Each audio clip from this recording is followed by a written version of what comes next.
Hello friends, we have discussed the peninsula of the North America, and North America continent have so many other geographical important features. तो मित्रों, अभी हम लोगों ने उत्तरी America महाद्वीप के प्रायद्वीपों का अध्ययन किया है। उत्तरी अमेरिका महाद्वीप में कई अन्य भौगोलिक विशेषताओं वाले क्षेत्र भी हैं जिस पर हम लोगों के क्वेश्चंस या उस तरीके की बातें जो जरूरी हैं वो बनती रहती हैं। इनमें कल हमने आपको इंडिकेट किया था कि अगर हम लोग पेनिनसुले पढ़ चुके हैं तो इस कॉन्टिनेंट से जो रिलेटेड आसपास बाउंड्री, जिससे कि हमें जो मार्जिनल सी हैं, सीमांत सागर हैं, इनकी भी जानकारी हो जाएगी। तो स्ट्रेट्स यानी जल संधियां जो हमारे उत्तरी अमेरिका महाद्वीप से जुड़े हुए हैं, संबंधित हैं। तो स्टेट की अगर हम लोग बात कर रहे हैं तो उत्तरी अमेरिका महाद्वीप में ये बेरिंग सी है। यहां पर आप लोग इसको देख सकते हैं। बेरिंग सी के बाद यहां जाते हैं तो ये बेरिंग स्ट्रेट है। अब अगर इसी को थोड़ा हम सिंपल मैप पर दिखाना चाहें तो ये हो जाएगा, it is the enlarged map of Alaska, the north west part of the North America continent. ये अलास्का क्षेत्र का एक विस्तृत मानचित्र है जो कि उत्तरी महाद्वीप का, उत्तरी अमेरिका महाद्वीप का उत्तरी पश्चिमी भूभाग है। यहां अगर हम आते हैं तो ये एशिया कॉन्टिनेंट है।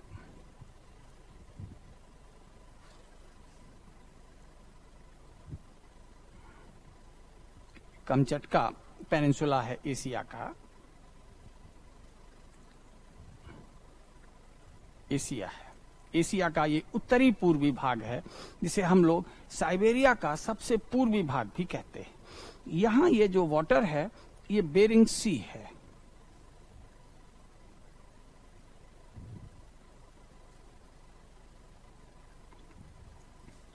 यहां ये जो वाटर है चुकची सी है।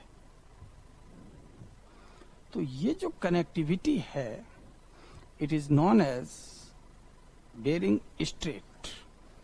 ये है बेरिंग स्ट्रेट। तो अगर हम इस कॉन्टिनेंट की शुरुआत करें और जल संधियों से बात करना चाहें तो जल संधियों में हम लोग पहली हेडिंग लिख सकते हैं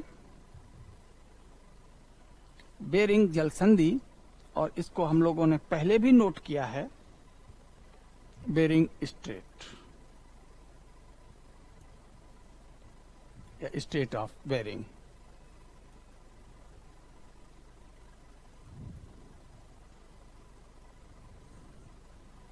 तो इधर ये जो ओशन है हमारा, ये पैसिफिक है, प्रशांत महासागर है।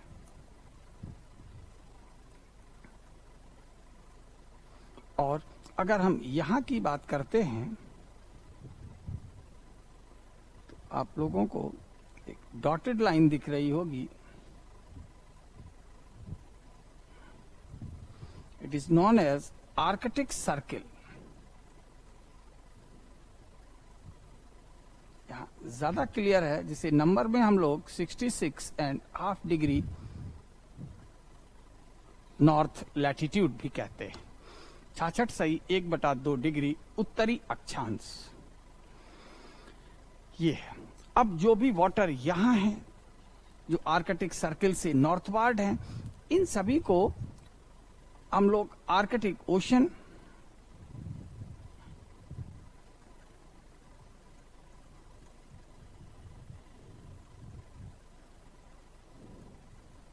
इट मीन्स ये जो स्टेट है it is the connectivity between the two ocean, the Arctic Ocean and Pacific Ocean,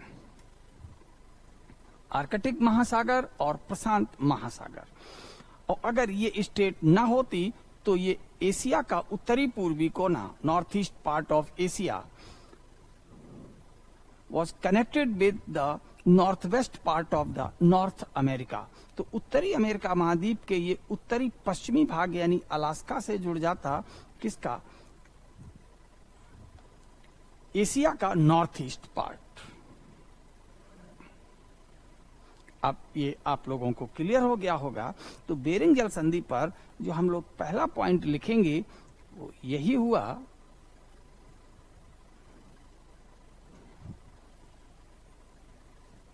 यह है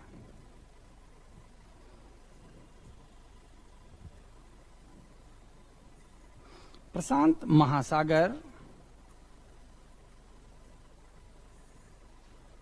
तथा आर्कटिक महासागर को जोड़ती है। क्योंकि जल संधि है तो जलों को जोड़ेगी। महासागर क्या है? सबसे विशालतम जल राशि।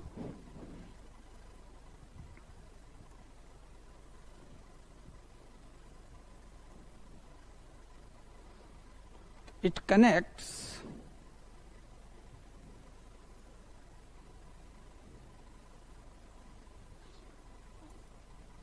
the Pacific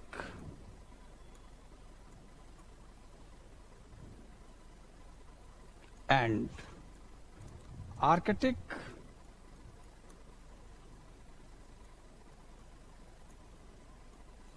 oceans। तो ये प्रशांत और आर्कटिक महासागरों को जोड़ती है। अब बात आती है कि अगर हम इनके रीजनल मैप पर गौर करें तो प्रशांत महासागर का ये भाग बेरिंग सागर और आर्कटिक महासागर का ये भाग चुकची सागर। तो कभी ये पूछ लिया जाता है किन दो सागरों को जोड़ती है। सागर क्या होते हैं? किसी महासागर का ही ये एक पार्ट या हिस्सा होते हैं। अगर महाद्वीप के किनारे वो हिस्सा उपस्थित है तो महासागर के ऐसा क्षेत्र, महासागर का ऐसा क्षेत्र जो किसी महाद्वीप के किनारे स्थित है उसे हम सीमांत सागर यानी मार्जिनल सी कहते हैं।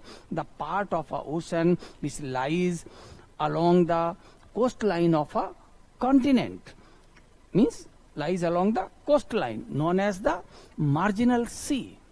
So Bering Sea is the marginal sea of the Pacific Ocean. So Bering Sea is the northernmost part of the Pacific Ocean. तो हमारा पॉइंट क्या बना?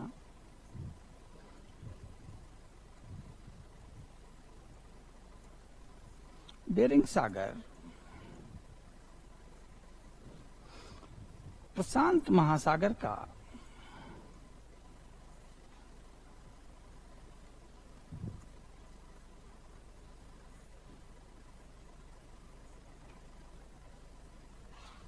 सबसे उत्तरी भाग है।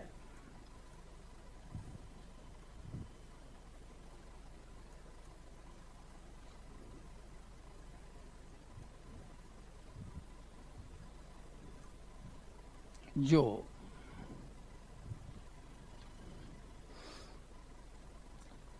बेरिंग जल संधि द्वारा आर्कटिक महासागर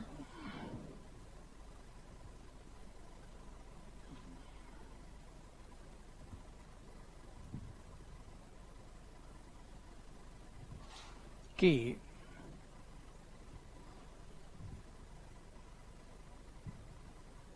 चुकची सागर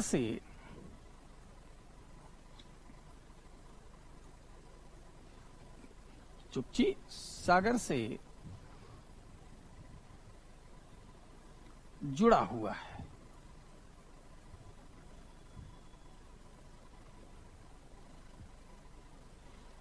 तो Bering Sea is the northern most part of Pacific ocean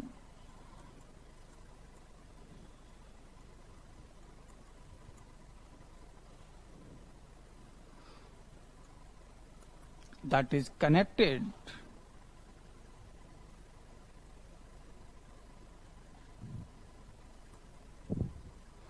with the Chukchi Sea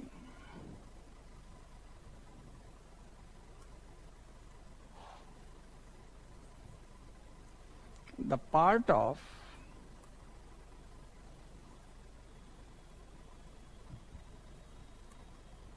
Arctic Ocean. Bering Sea is the northern part of the Pacific Ocean that is connected with Chukchi Sea, the part of Arctic Ocean by Bering Sea, by Bering Strait, Bering Strait। जब जलों को जोड़ती है तो इसका मतलब है कि ये थलों को पृथक करती है, तभी इसका नाम जल संधि है। तो इसका अर्थ यह हुआ कि बेरिंग जल संधि उत्तरी अमेरिका महाद्वीप तथा एशिया महाद्वीप को अलग करती है। कभी इसको इस तरीके से भी पूछा जाता है,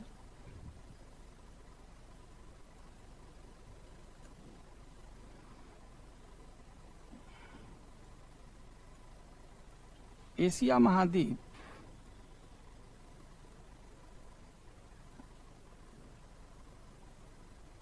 तथा उत्तरी अमेरिका महाद्वीप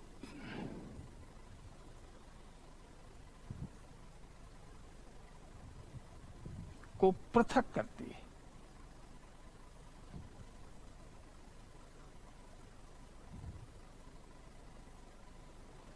इतना हम लोगों ने एटलस से देख लिया है। अब इसी एटलस पर अगर हम लोग आर्कटिक लाइन को देखें तो जो आर्कटिक सर्किल लाइन है वो ये लाइन है, बहुत क्लियर नहीं दिख रही है।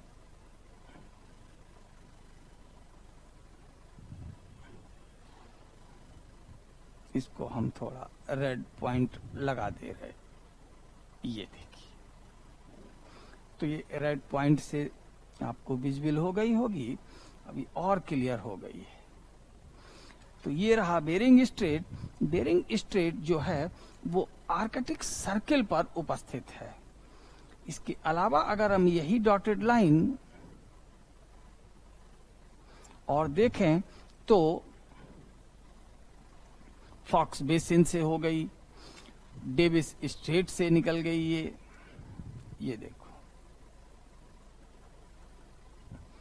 डेविस स्ट्रेट से निकल गई, फॉक्स बेसिन से निकल गई। लेकिन गौर करने वाली बात यह है कि जो बे है that is known as the Hudson Bay, इससे ये नहीं गुजरती। तो अब एक प्रश्न से हमें दूसरा इंपॉर्टेंट प्रश्न मिलता है। जरा हम लोग पहुंचते हैं अपने नोट्स पर और इसको लिखते हैं।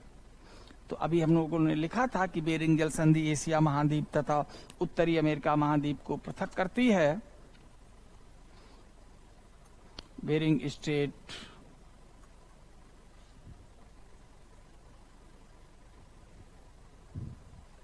सेपरेट्स द एशिया, एशिया का इस भूभाग को यहां साइबेरिया भी कहते हैं, from North America continent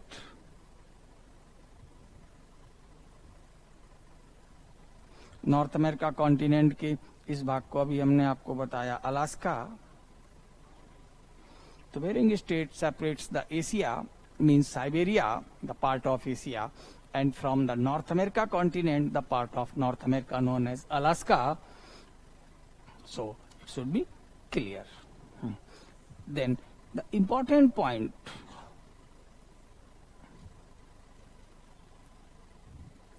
Arctic breadth.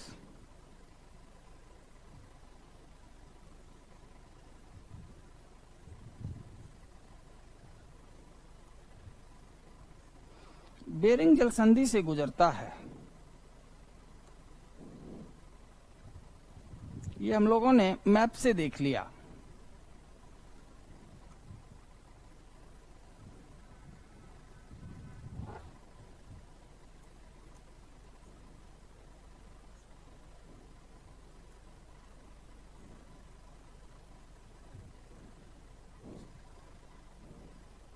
The Arctic Circle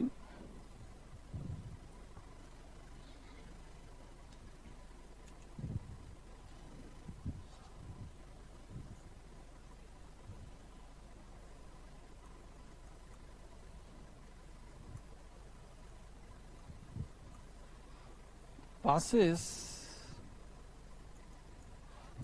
through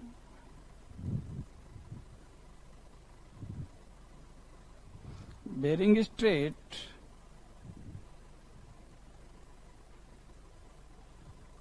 पहले जो हमारे क्वेश्चन का पैटर्न था वो यही था, लेकिन हम बार बार कहते हैं कि क्वेश्चन जहां से बनते रहे हैं वहीं से फिर बनते हैं। तो अगर हम लोगों ने अपना मैप देखा था तो वहां ये पाया था कि Bering Strait, Foxe Basin, Davis Strait, इन तीनों से होकर के आर्कटिक सर्किल, यानी कि ये ऐसा सर्किल है जो उत्तरी अमेरिका महाद्वीप के उत्तरी किनारों से गुजरता है, उत्तरी सीमांतों से गुजरता है। The Arctic Circle passes through the northern margins of the North America continent. वहीं पर दुनिया का सबसे बड़ा bay, the largest bay, the Hudson Bay also located, वो भी उपस्थित है, लेकिन उससे होकर आर्कटिक सर्किल नहीं गुजरता है। This is the point to be noted down. Important बात यहां पर यही है जो हमने मैप से देखी, जो आपको अभी हम समझा रहे थे कि जो आर्कटिक सर्किल है, ये जो लाइन है,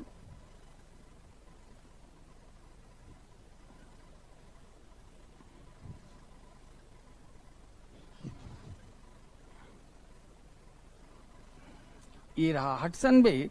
हडसन बे छूट जाता है दक्षिण की ओर, ये इधर हडसन बे है और ये आर्कटिक सर्किल यहां से गुजर गया। ये इंपॉर्टेंट पॉइंट नोट करने लायक है, चलिए नोट करते हैं।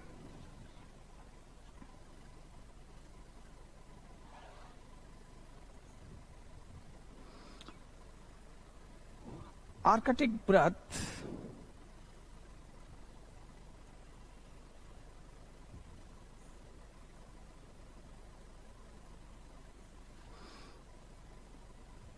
उत्तरी अमेरिका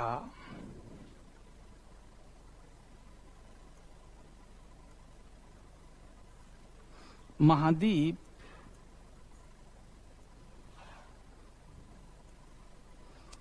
के उत्तरी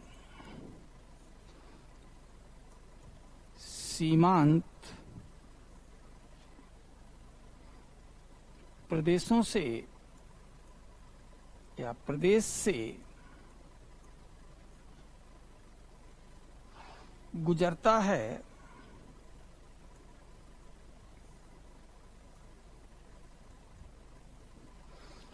Arctic Circle passes through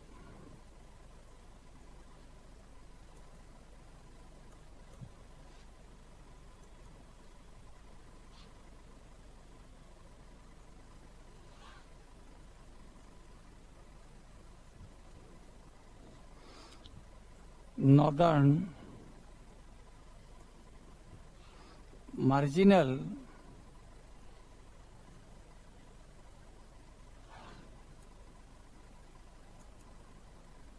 regions of North America continent। अब अगर हम मार्जिनल रीजन्स पर जाते हैं तो बेरिंग स्ट्रेट हमें मिल गया, फॉक्स बेसिन मिल गया और डेविस स्ट्रेट मिल गया, लेकिन हडसन बे छूट जाता है। तो इंपॉर्टेंट बात यही है कि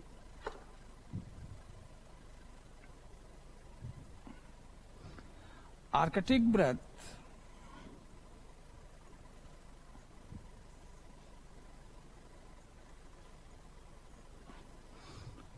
बेरिंग जलसंधि, बेरिंग सागर नहीं है, जलसंधि है ये,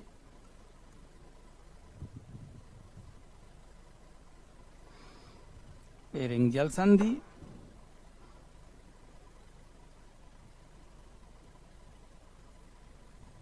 फॉक्स बेसिन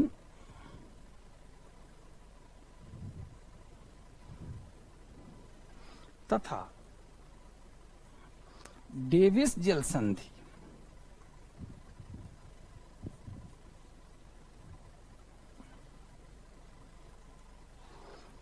से गुजरता है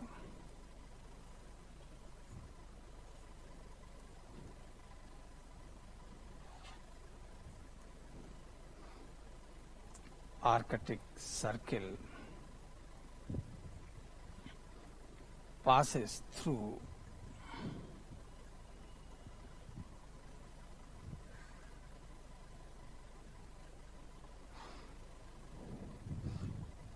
Bering Strait, Fox Basin,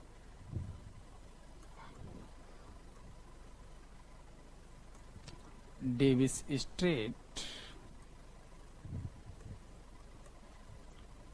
also, इन सब से होकर गुजरता है। अब जो क्वेश्चन आ चुका है, अब हम उसे बना रहे हैं। तो एक्सपेक्टेड क्वेश्चन क्या है?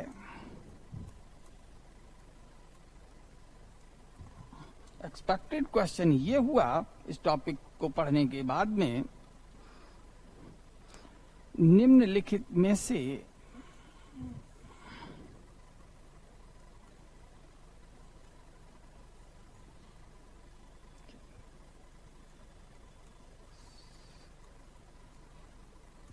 किससे होकर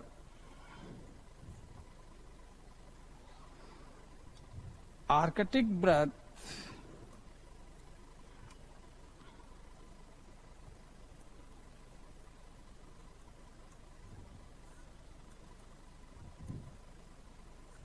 नहीं गुजरता?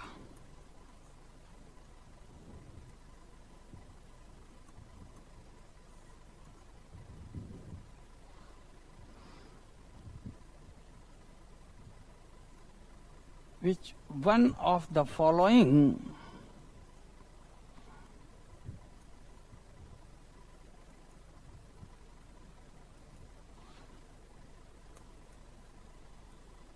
is not crossed by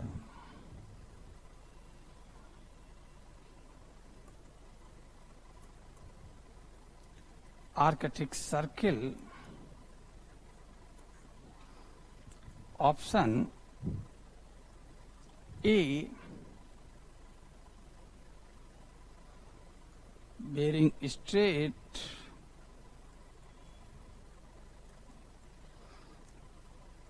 Bering जल संधि,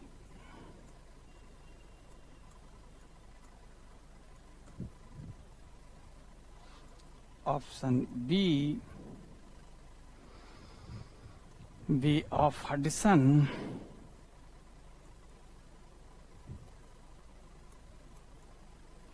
हडसन खाड़ी,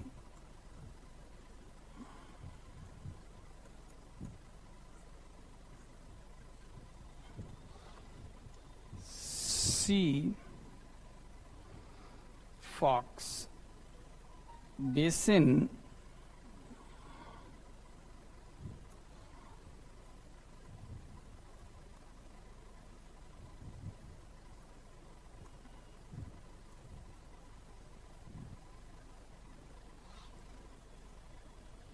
डी, डेविस स्ट्रेट,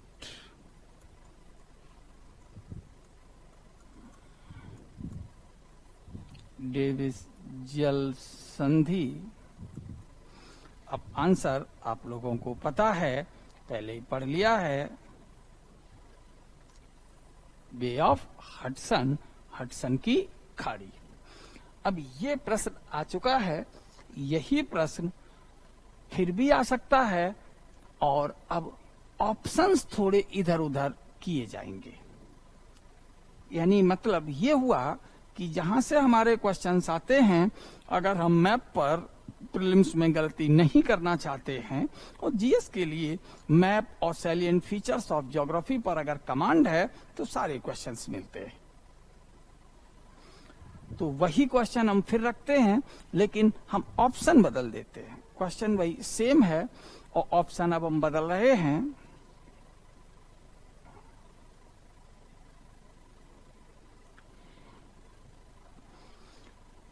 निम्नलिखित में से किससे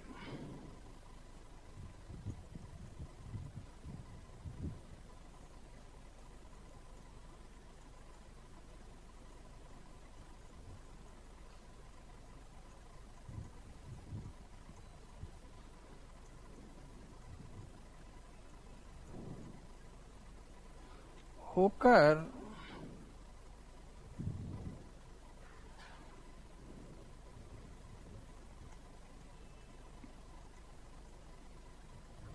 आर्कटिक व्रत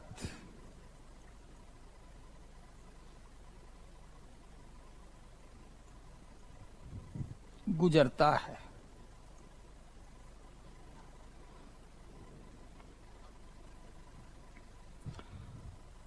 Arctic circle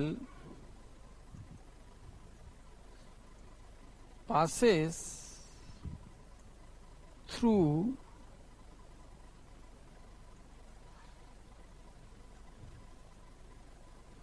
which of the following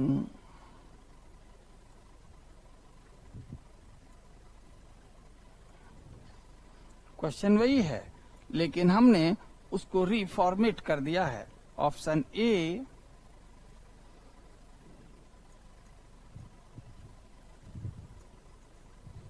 bearing सागर,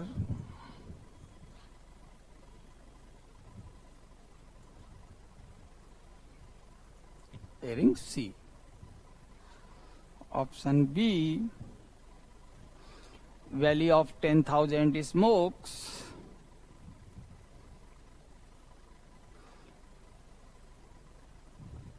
10,000 धुआरों की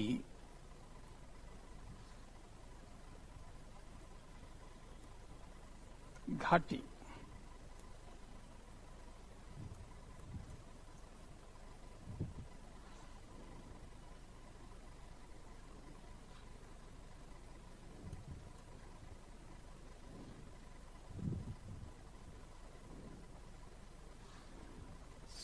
सी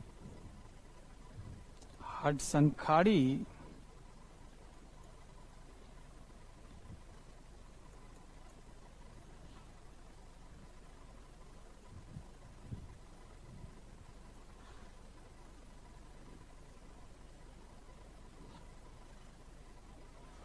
डी लैब्राडोर सागर,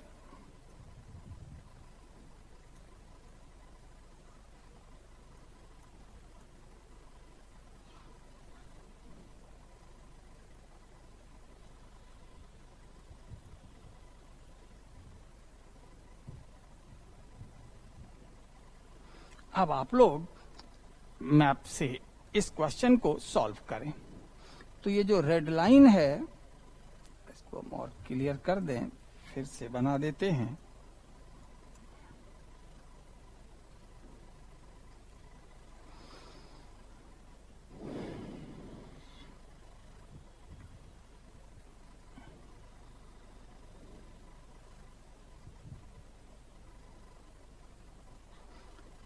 यही है आर्कटिक सर्किल।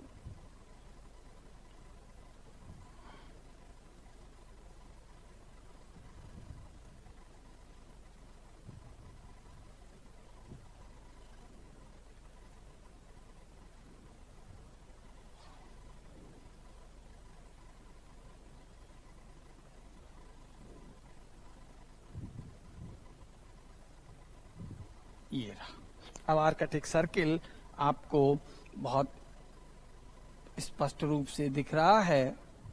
ये है लैब्राडोर सी।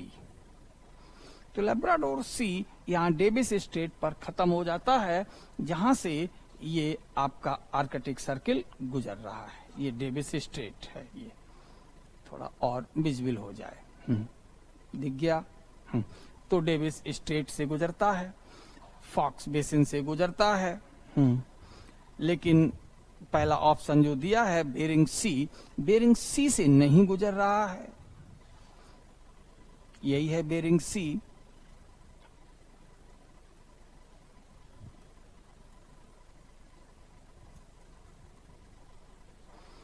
जबकि बेरिंग स्ट्रेट से गुजरता है, तो हमारा ऑप्शन क्या हो गया? तो जो पहला ऑप्शन है बेरिंग सी, ये आंसर नहीं हो सकता है। 10,000 धुआरों की घाटी दूसरा ऑप्शन है, और अलास्का क्षेत्र को हम 10,000 धुआरों की घाटी कहते हैं। जब वोल्केनो चैप्टर पढ़ा रहे थे तब आपको बताया था, और अभी आपने मैप पर पढ़ा है। यही क्षेत्र क्या है? This is Alaska reason.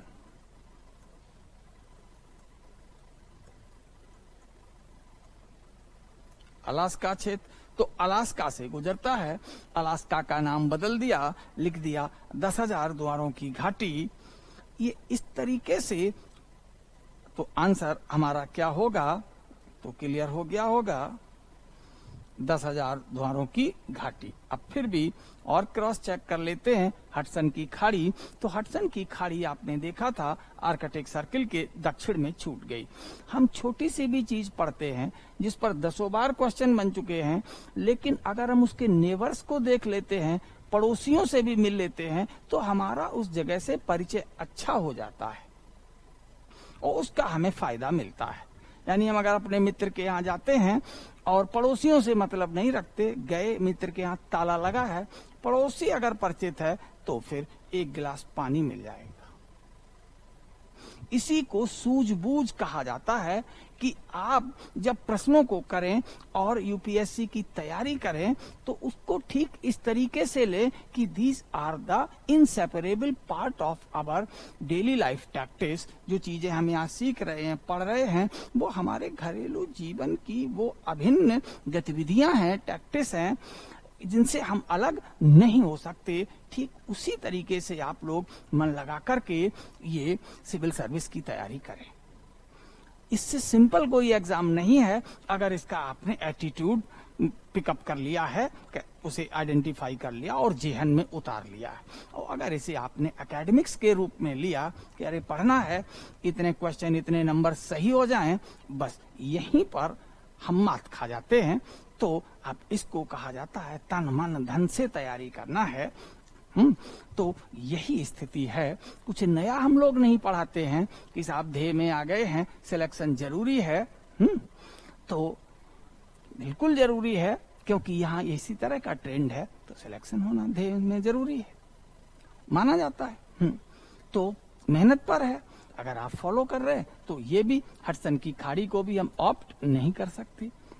Labrador सी भी दक्षिण की ओर छूट जाता है, इसे भी हम ऑप्ट नहीं कर सकते, जिससे होकर गुजर रहा है। तो अब कोई रट लेगा Arctic circle valley of 10,000 smoke से गुजरता है, कोई कहेगा बेरिंग स्टेट से गुजरता, कोई कहेगा डेविस स्टेट से गुजरता, कोई कहेगा फॉक्स बेसिन से गुजरता है, तो कोई कहेगा ग्रेट बियर लेक से गुजरता है। तो एक साथ ना अगर हम देख लें कि ये किससे किससे गुजरता है मैप पर, एक एक क्यों याद करें?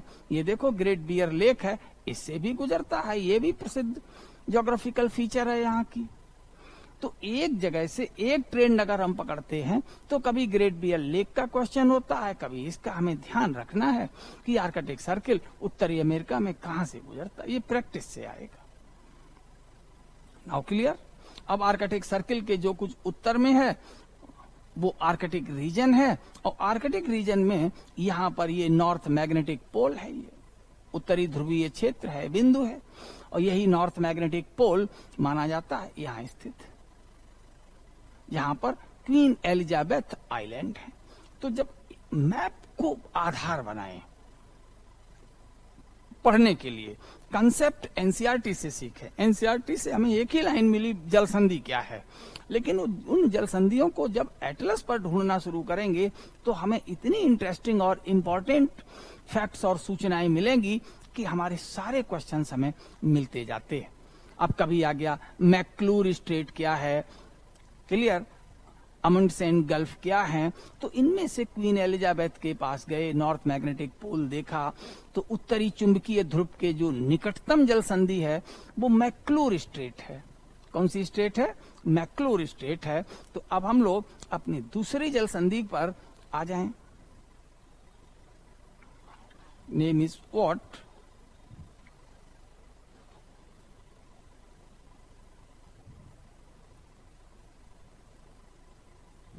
मैक्लूर स्ट्रेट।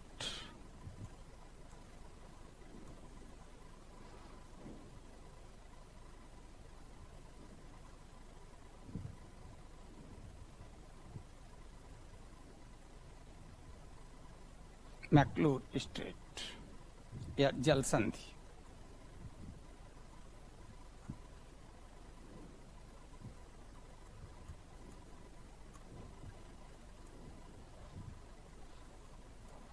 ये है। तो मैक्लूर स्ट्रेट या जल संधि पर अगर हमने अपना लिखना शुरू किया तो क्या लिखेंगे? यह है उत्तरी चुंबकीय ध्रुव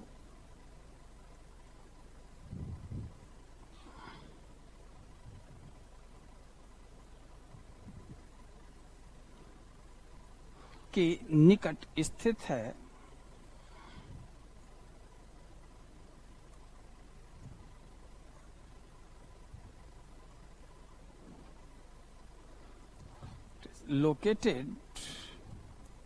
it is located near north magnetic pole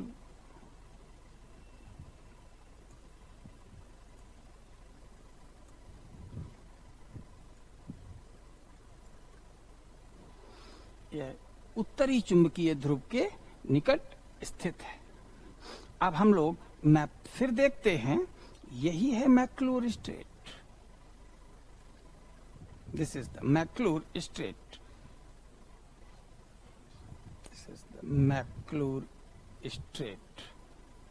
तो मैक्लूर स्ट्रेट कहाँ है? बैंक्स आइलैंड और क्वीन एलिजाबेथ आइलैंड्स के बीच स्थित है। तो आर्कटिक प्रदेश में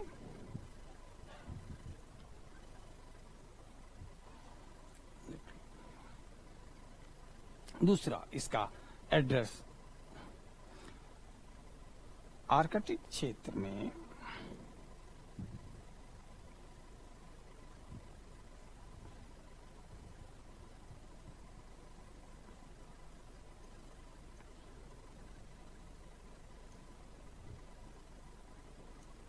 बैंक्स द्वीप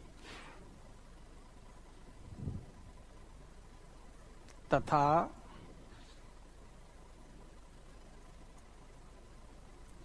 क्वीन एलिजाबेथ द्वीप, अब नाम है तो महारानी एलिजाबेथ नहीं, क्वीन एलिजाबेथ द्वीप समूह, कई हैं वहां पर, के बीच अवस्थित है।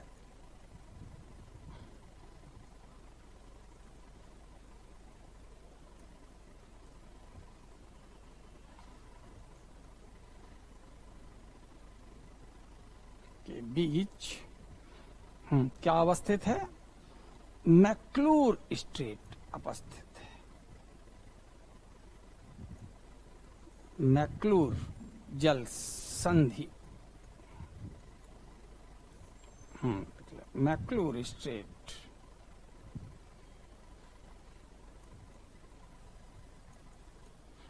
is located between Banks Island and Queen Elizabeth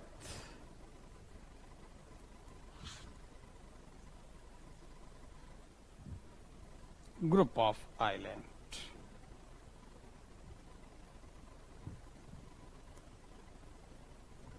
तो group of island Queen Elizabeth के ये बीच उपस्थित है।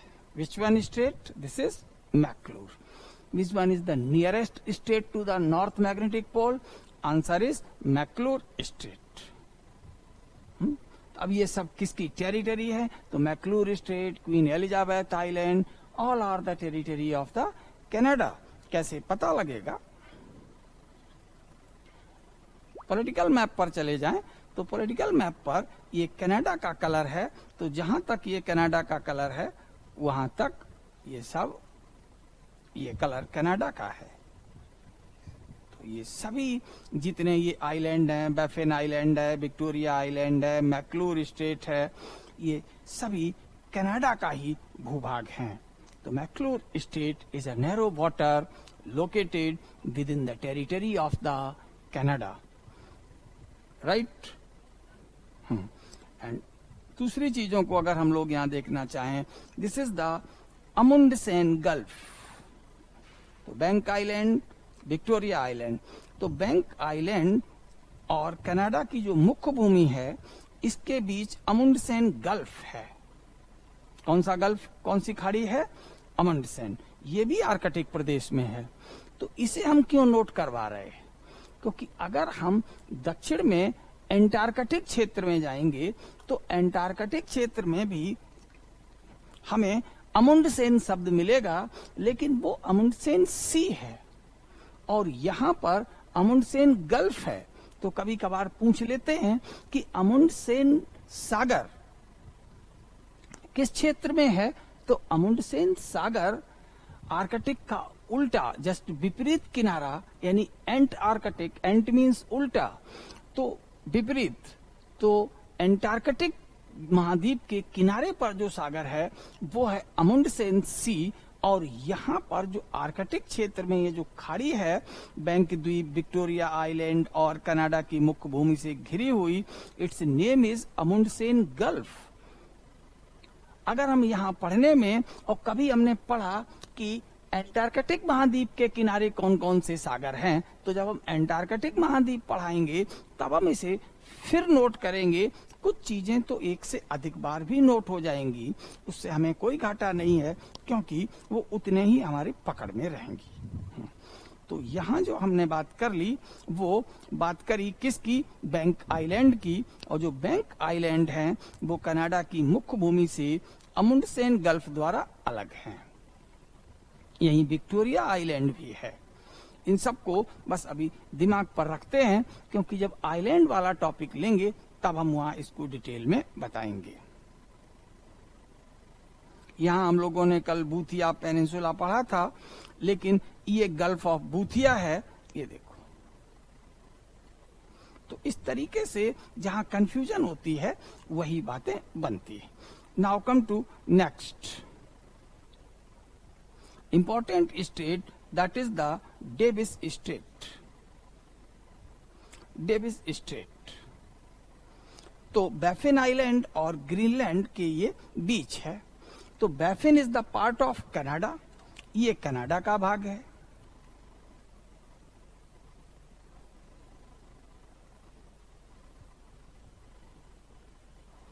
और ये ग्रीनलैंड, और ग्रीनलैंड साहब डेनमार्क की टेरिटरी है।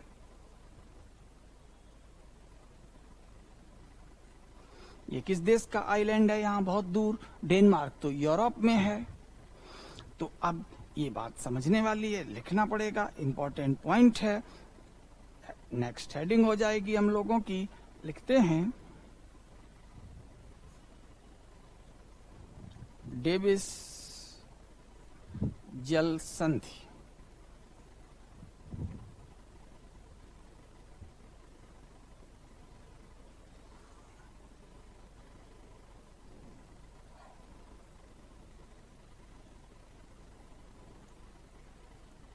Davis Strait.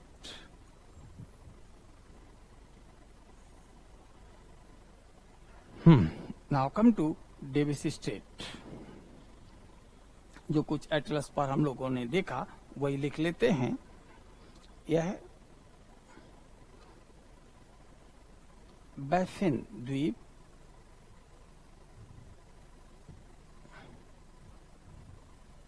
बैफिन द्वीप किस देश का है? कनाडा। तथा ग्रीनलैंड द्वीप, दुनिया का सबसे बड़ा द्वीप यही है।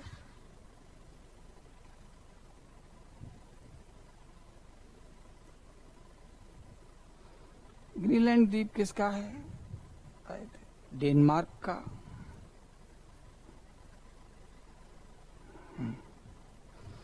के बीच स्थित है।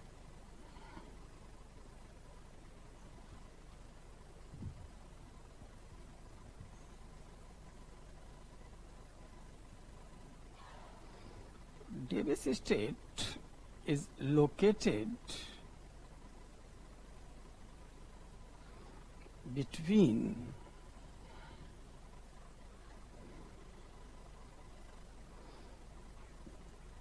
Baffin Island and Baffin Island means the island of Canada.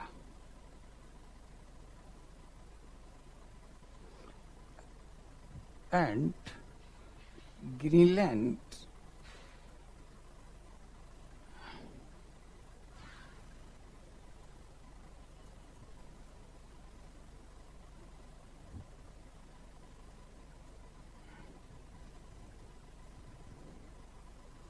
that is the island of Denmark.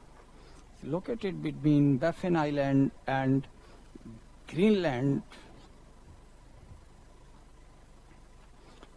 ये हो गई इसकी लोकेशन, किसकी? बैफिन की। अब यहां अगर हम इस स्टेट को मैप पर फिर देखें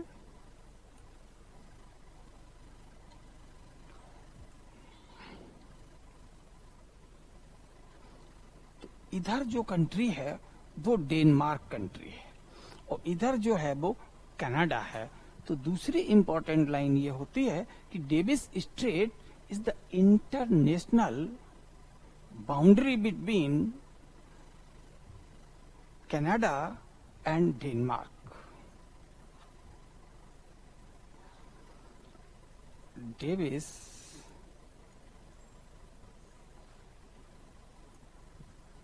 जल संधि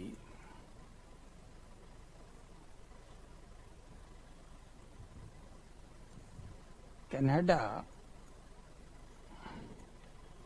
एवं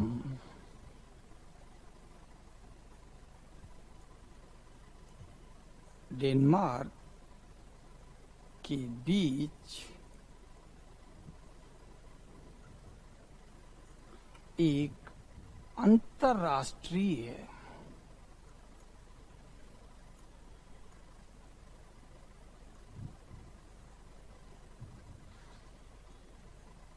सीमा है।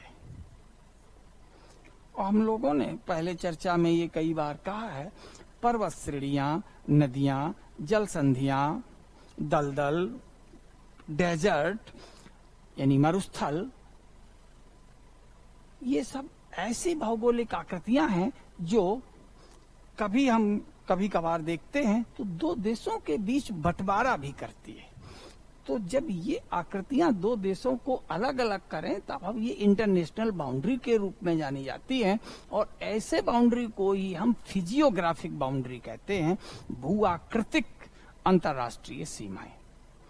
अंतर्राष्ट्रीय सीमाएं तो किसी लैटिट्यूड, लॉन्गिट्यूड या कोई ऐसी लाइन जो किसी स्कॉलर या विद्वान ने या वहां पर सरपंच का काम कर रहा था, आर्बिट्रेटर था, उसने वो लाइन खींच दी।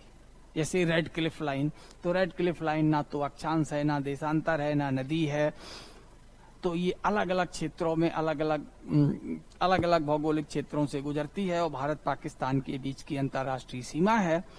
तो उसे हम अब फिजियोग्राफिक बाउंड्री नहीं कह सकते, तो ये भूआकृतिक सीमा है ये। तो उसे हमने कार्टोग्राफ पर बना लिया, वो एक तरीके से कार्टोग्राफिक बाउंड्री है। तो ये हम जब अंतर्राष्ट्रीय सीमाओं के प्रकार को जब पढ़ेंगे तो Davis is the type of the physiographic international boundary and this boundary is located between the Canada and Denmark.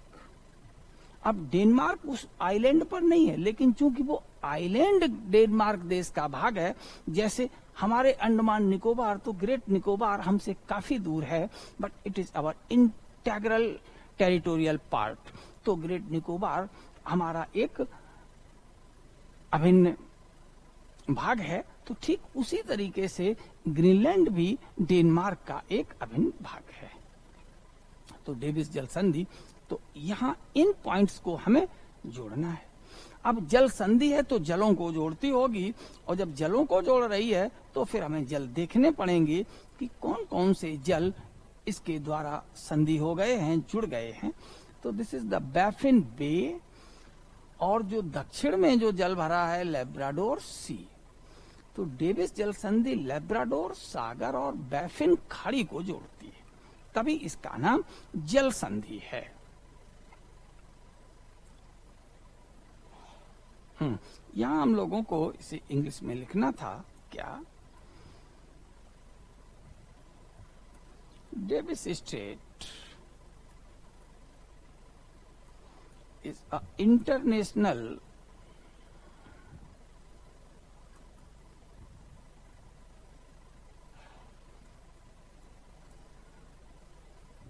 boundary between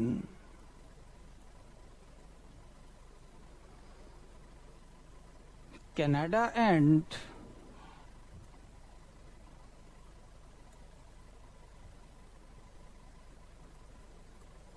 Denmark. Next हमने क्या बताया, चूंकि जल संधि है तो जलों को जोड़ती होगी। Davis Strait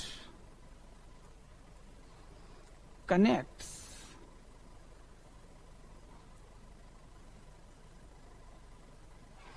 the Labrador Sea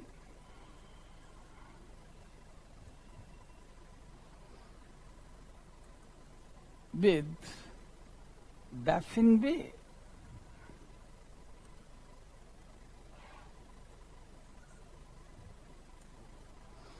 Davis जल संधि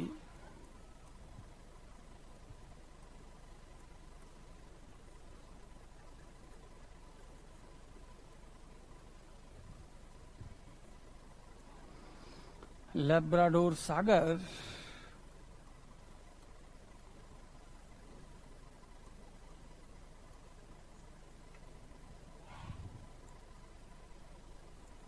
तथा बैफिन खाड़ी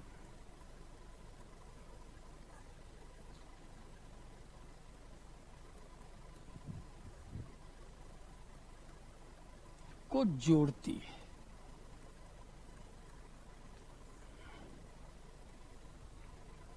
ये हो गया सिस्टम।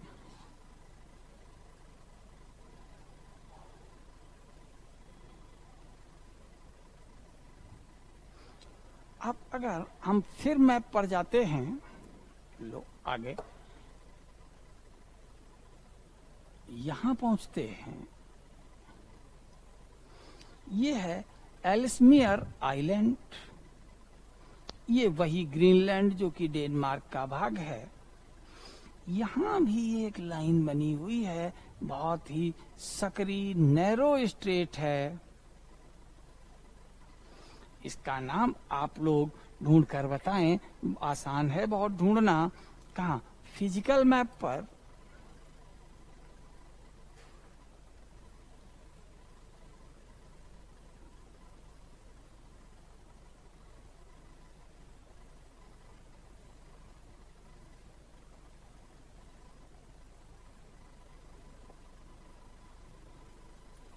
बहुत ज्यादा हो गया एनलार्ज।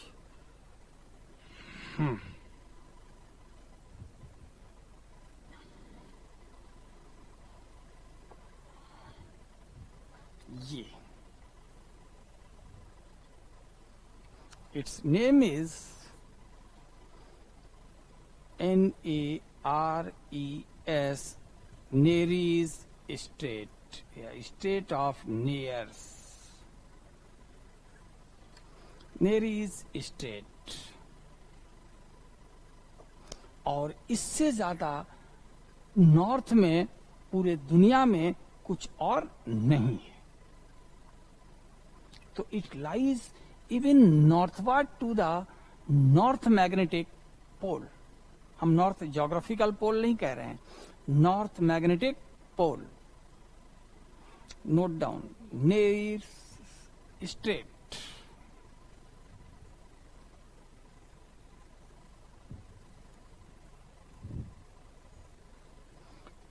नेरीज जल संधि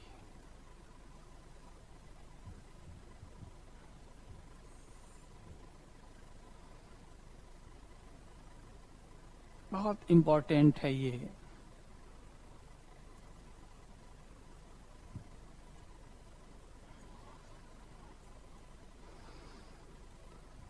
यह एलिसमियर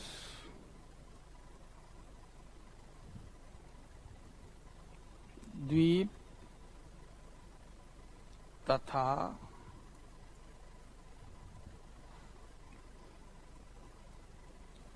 ग्रीनलैंड द्वीप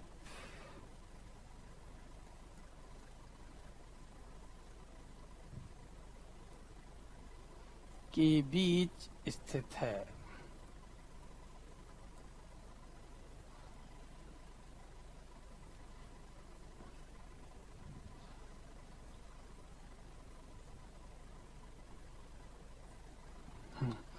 एलिसमियर द्वीप तथा ग्रीनलैंड द्वीप के बीच स्थित है। लोकेटेड बिटवीन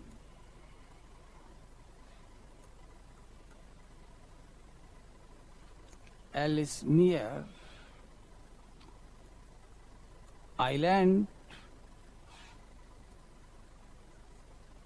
एंड ग्रीनलैंड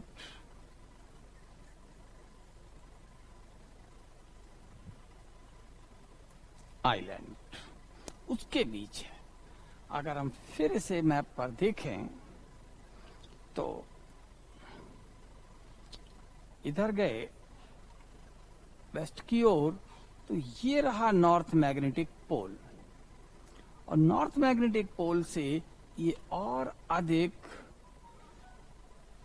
उत्तर की ओर है। तो कभी कभार लोग चौंक जाएंगे, नॉर्थ मैग्नेटिक पोल में मैग्नेटिक शब्द नहीं पढ़ेंगे, सिर्फ नॉर्थ पोल पर ध्यान देंगे।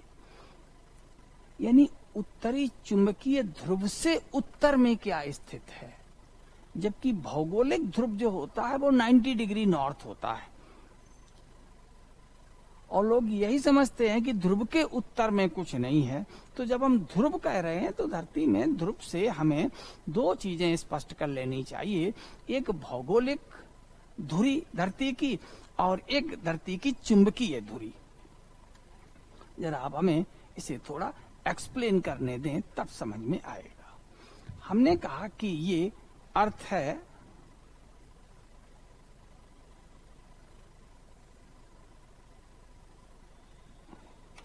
और अर्थ आपने सुन रखी है कि अपने एक्सिस पर पूर्व की ओर झुकी हुई है।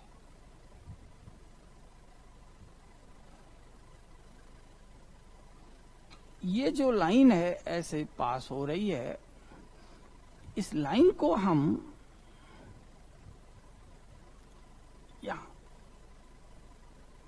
यहां पर बोलेंगे 90 डिग्री नॉर्थ,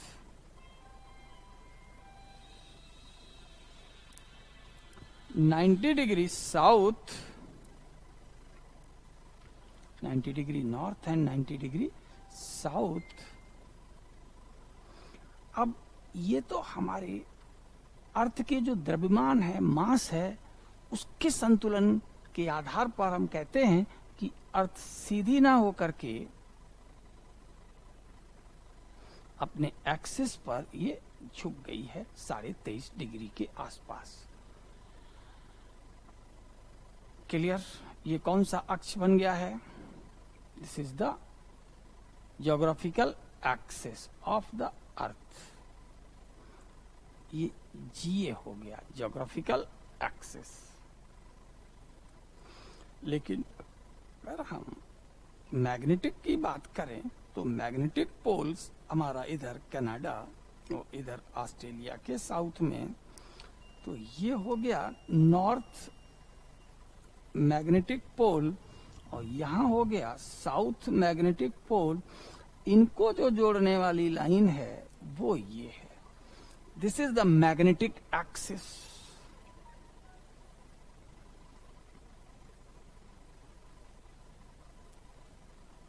ये चुंबकीय अक्ष है। तो चुंबकीय अक्ष और ज्योग्राफिकल एक्सिस से लैटिट्यूड हैं, तो अगर हम इसको 90 डिग्री लैटिट्यूड कहते हैं तो ये 80 होगा। ऐसे लैटिट्यूड होंगे हमारे, ये लैटिट्यूड है। तो लैटिट्यूडनल जो वैल्यू होगी नॉर्थ मैग्नेटिक पोल का, जो अक्षांशीय मान होगा, वो हमारे इसके ज्योग्राफिकल एक्सिस यानी नॉर्थ लैटिट्यूड से कम होगा, यानी दक्षिण की ओर होगा। समझ गए? तो इसीलिए कहा जाता है उत्तरी चुंबकीय ध्रुव के उत्तर में कौन सी जल संधि है, तो उत्तरी चुंबकीय ध्रुव के उत्तर में नेरीस जल संधि है। अब इस पॉइंट को लिख लिया जाए।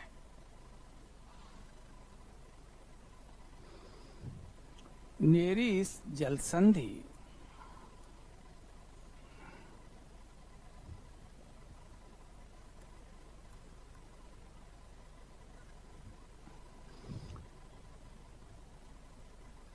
उत्तरी चुंबकीय ध्रुव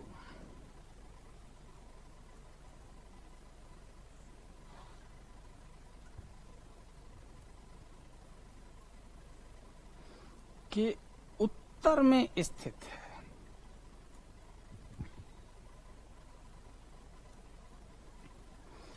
नेरीस state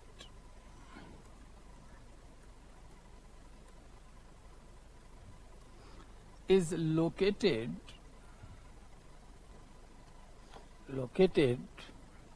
northward to north magnetic pole, not the geographical pole.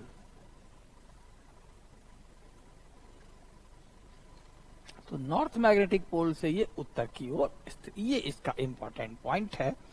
और फिर आप पॉलिटिकल मैप देख लें तो डेविस स्टेट की तरह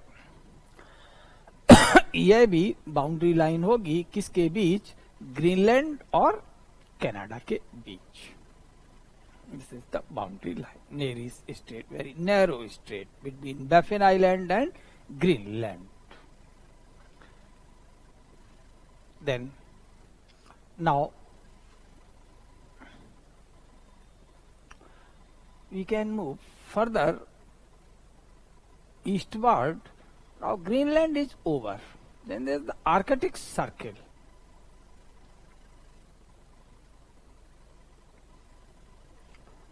At this Arctic Circle,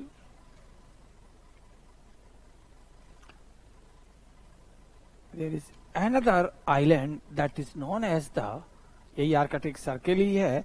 इसके बाद जब हम यहाँ पर पहुंचेंगे तो हमें एक आइलैंड दिखाई देगा, यूरोप के अंतर्गत आता है, आइसलैंड। कौन सा होगा वो? आइसलैंड। तो यहां भी एक जल संधि होगी। तो इसके लिए अब आपको यूरोप और ग्रीनलैंड इस वाले मैप को देखना होगा। That is Greenland state. Next point is Greenland state.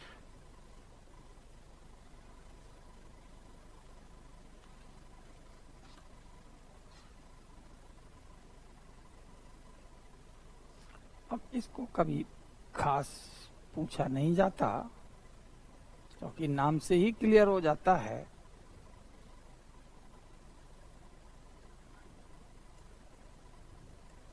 Greenland जल संधि।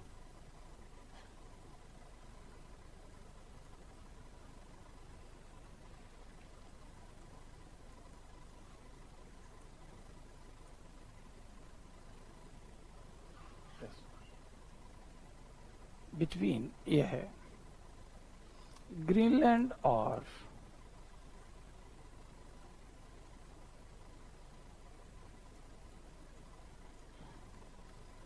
आइसलैंड के बीच स्थित है।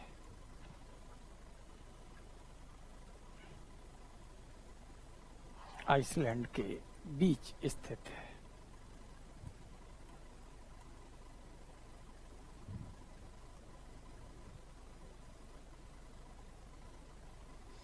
Located between Greenland and Iceland.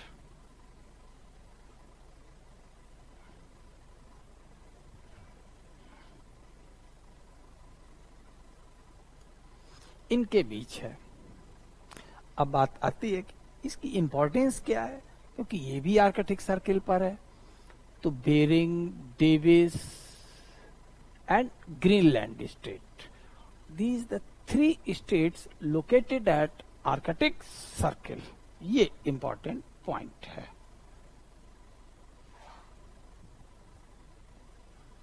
लिख लें,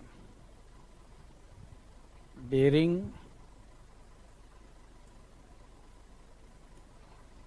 Davis and Greenland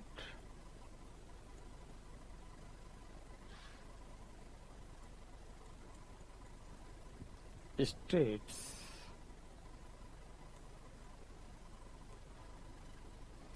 are located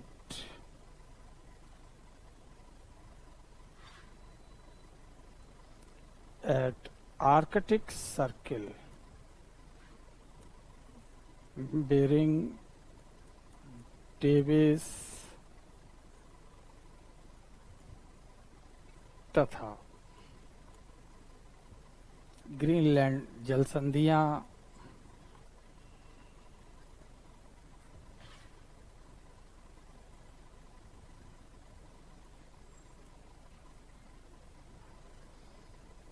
Arctic वृत्त पर स्थित है।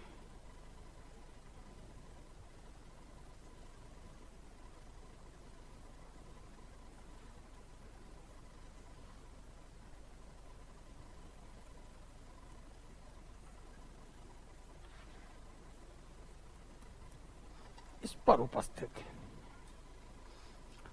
यानी बेरिंग सी उपस्थित नहीं है, लेब्राडोर सी नहीं है, लेकिन ग्रीनलैंड स्टेट और ग्रीनलैंड आइलैंड, इनको अगर आप देखें गौर से, तो ये देखिए आर्कटिक सर्किल के बारे में, तो डेविस स्टेट से भी गुजरता है, ग्रीनलैंड आइलैंड से भी गुजरता है, और ग्रीनलैंड स्टेट से भी आर्कटिक सर्किल गुजरता है। इतनी बातें यहां पर हमको ध्यान रखनी थी।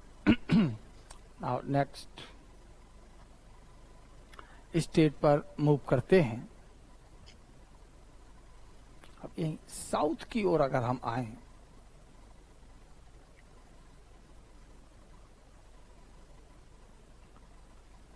तो सीधा यहां पर स्टेट ऑफ फ्लोरिडा, जिसे कल डिस्कस किया था कि ये क्यूबा और यूएस का जो ये पेनिनसुला है फ्लोरिडा, उसके बीच स्थित है। लिख लें, स्टेट ऑफ फ्लोरिडा, फ्लोरिडा जल संधि यह फ्लोरिडा प्रायद्वीप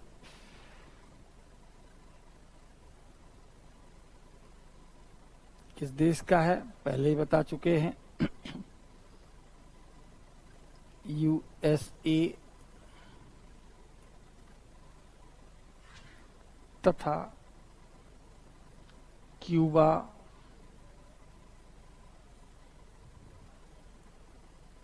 द्वीप के बीच स्थित है।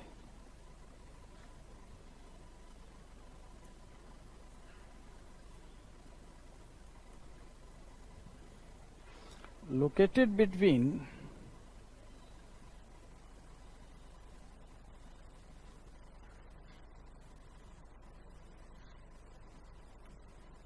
Florida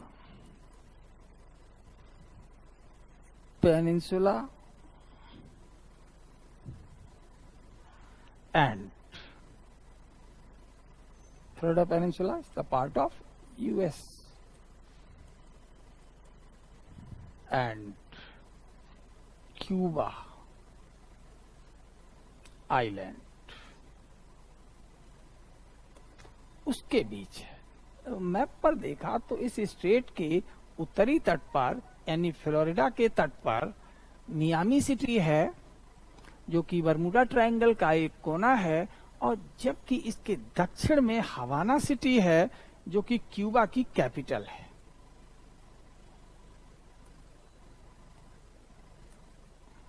this one. ये यहां पर ये मियामी है और ये यहां हवाना है।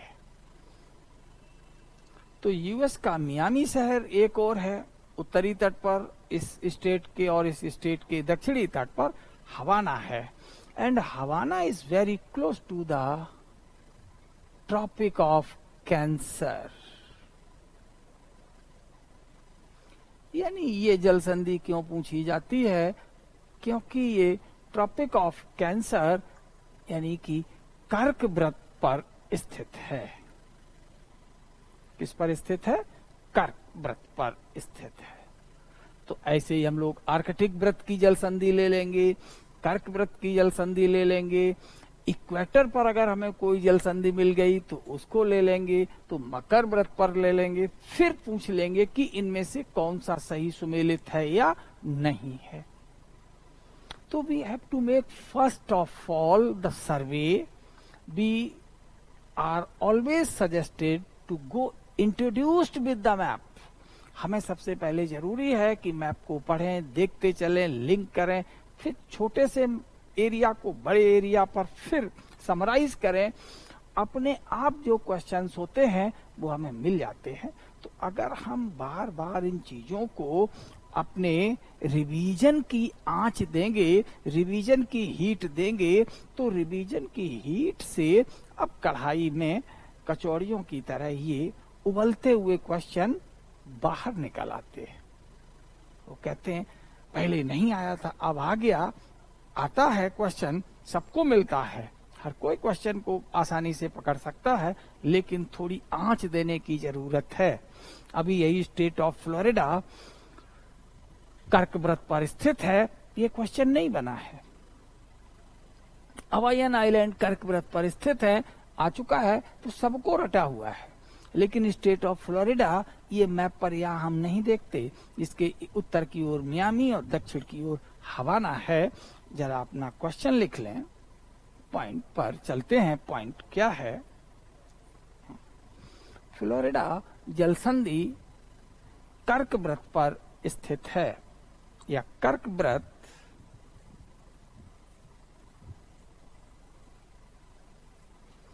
फ्लोरिडा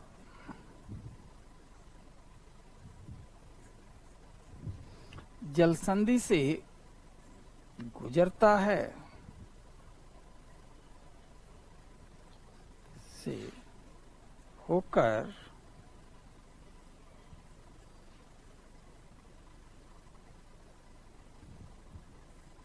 गुजरता है।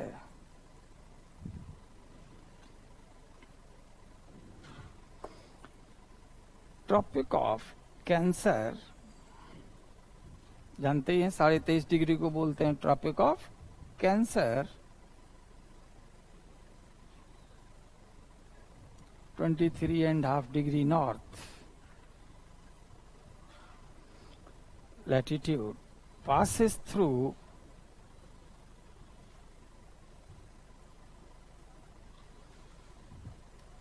Florida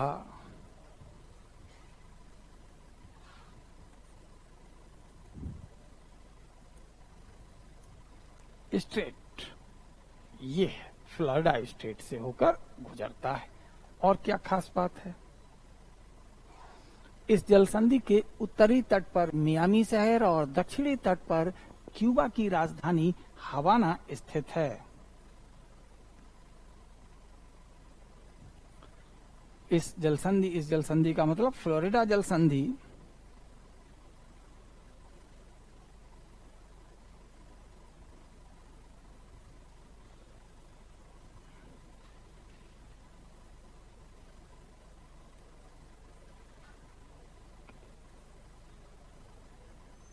उत्तरी तट पर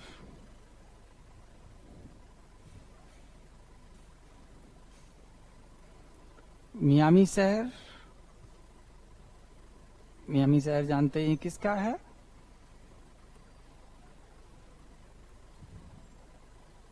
यूएसए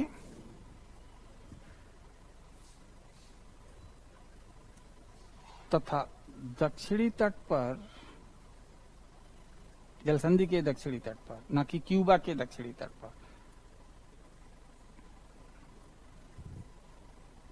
पर। हवाना सिटी, हवाना शहर क्या है ये? क्यूबा की राजधानी।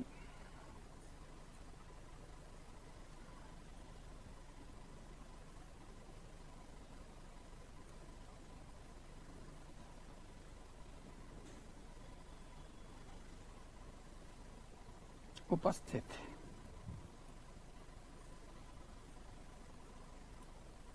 ये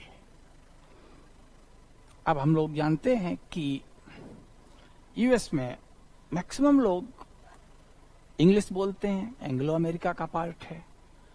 Caribbean countries, Cuba, Jamaica, Haiti, all are the Latin speaking island, ये सभी लैटिन भाषा बोलने वाले हैं। यानी ये ऐसी जल संधि है जो एंग्लो अमेरिका और लैटिन अमेरिका का बंटवारा भी करती है, अर्थात उसके बीच है। तो जो हमने पहले इंट्रोडक्टरी लाइन ली थी नॉर्थ अमेरिका के बारे में कि it is the Latin America, this is the Anglo America, इस तरीके से जो डिवीजन किया था, तो उन कंसेप्ट को अगर हम आगे पढ़ रहे हैं तो दिमाग में रखेंगे तो पता लगता चलेगा। जैसे यूएस और मैक्सिको के बीच की जो बाउंड्री रिवर है रियो ग्रांडे, तो वो यूएस और मैक्सिको के बीच सीमा है। तो यूएस एंग्लो अमेरिका का पार्ट है, मैक्सिको लैटिन अमेरिका का पार्ट है, तो that becomes the boundary between the Anglo America and the Latin America. Similarly, Cuba is the part of the Caribbean island and the Miami, that is the Florida peninsula, is the part of US. So again the Florida states becomes the boundary between the Anglo America and Latin America. It is very easy. तो हम लोगों ने सीधा एक और point यहाँ पर बढ़ा लिया है। क्या बढ़ा लिया है कि जो फ्लोरिडा जल संधि है ये एक तरीके से यूएस को, यानी कि नॉर्थ अमेरिका की मुख्य भूमि को कैरिबियन द्वीपों से अलग करती है या लैटिन अमेरिकी आइलैंड से अलग करती है। तो जरा लिख लें। तो अभी हम लोगों ने क्या लिखा था, इसका इंग्लिश नहीं हुआ है। इस जलसंधि के उत्तरी तट पर मियामी शहर, Miami,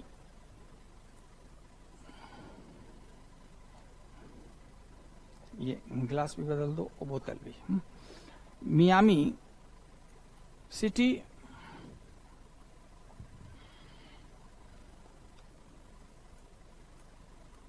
of the USA and Havana, the capital city of Cuba,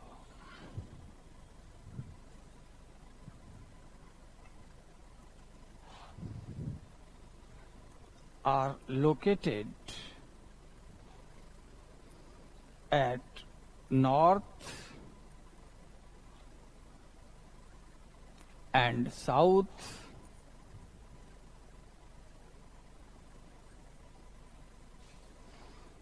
coast of Florida State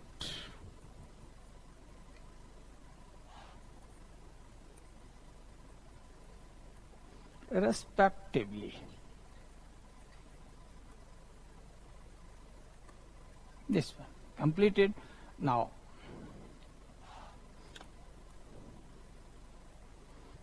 Florida State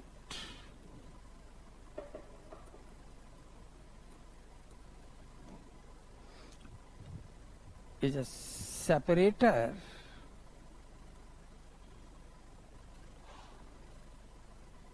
of Caribbean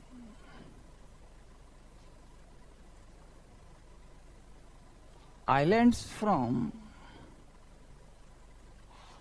North America.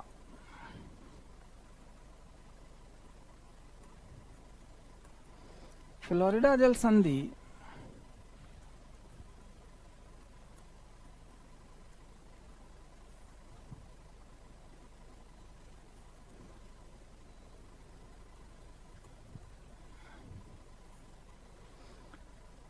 Caribbean द्वीपों को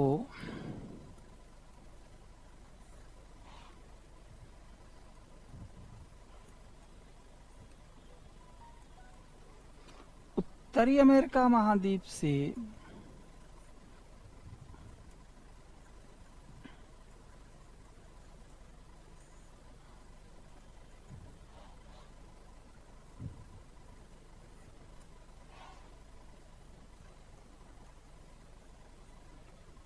पृथक करती है।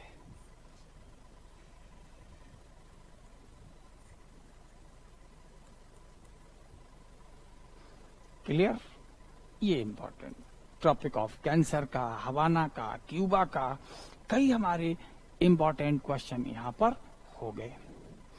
अब इसी नॉर्थ अमेरिका महाद्वीप के किनारे किनारे चलते हुए हम लोग यहां आ जाते हैं, तो ये पनामा इस्थमस है। इसको इस्थमस को बाद में डिस्कस करते हैं, अभी हम लोग स्टेट डिस्कस कर रहे थे। फिर वेस्ट कोस्ट पर पहुंचते हैं। तो वेस्ट कोस्ट पर अगर हम जाएं नॉर्थ अमेरिका के, तो हमें एक ही इंपॉर्टेंट स्टेट मिलती है, स्टेट ऑफ जुआन डी फुका। ये वैंकूवर आइलैंड है, और ये साहब जो है ब्लू वाटर जो हम दिखा रहे हैं, ये है स्टेट ऑफ जुआन डी फुका। यानी वैंकूवर आइलैंड को इस महाद्वीप की मुख्य भूमि से अलग करने का काम यही स्टेट ऑफ जुआन डी फुका करती है। यही बचा है, अब इसे भी लिख लिया जाए।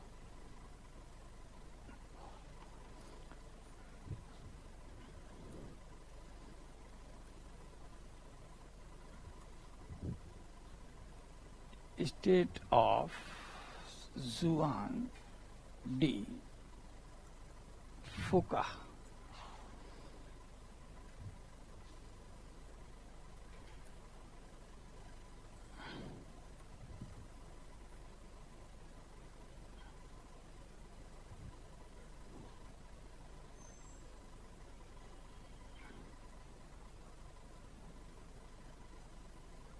जुआन डी फुका जल संधि।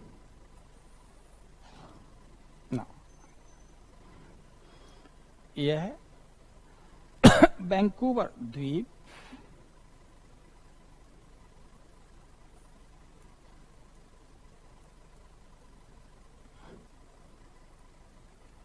तथा उत्तरी अमेरिका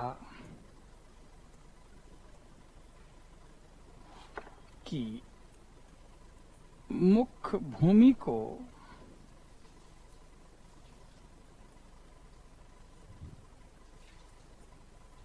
पृथक करता है, उनके बीच बैठा है।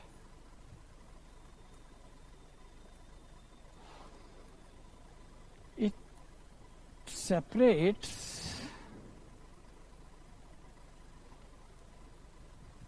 The Vancouver island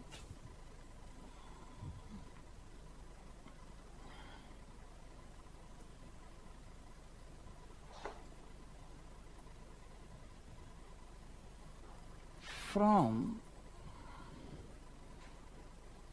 the mainland of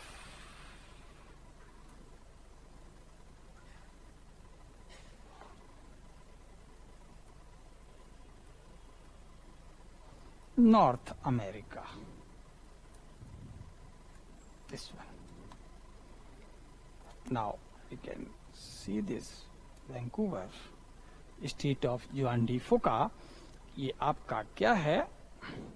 ये मुख्य भूमि है, और ये वैंकूवर आइलैंड है। तो ये वैंकूवर आइलैंड इस मुख्य भूमि से अलग हो जाता है। वैंकूवर आइलैंड हमने ग्रीन कलर में आपको शो कर दिया, जो ब्लूइश वाटर है वो इंडिकेट कर रहा है। तो यहाँ Vancouver island is the part of Canada. तो एट दिस पॉइंट यहां इधर कनाडा है, ये यूएस है।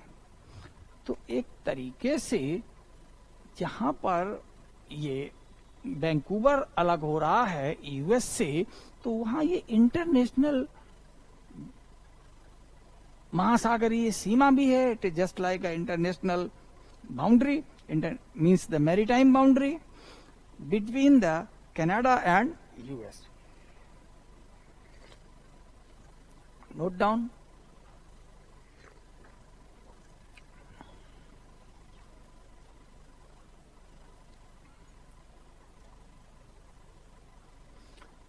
वैंकूवर द्वीप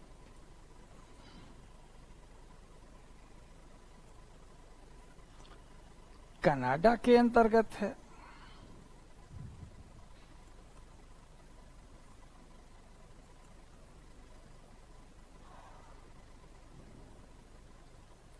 इसलिए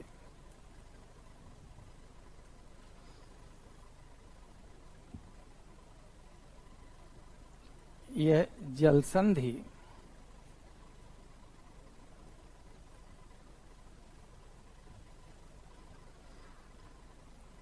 कनाडा एवं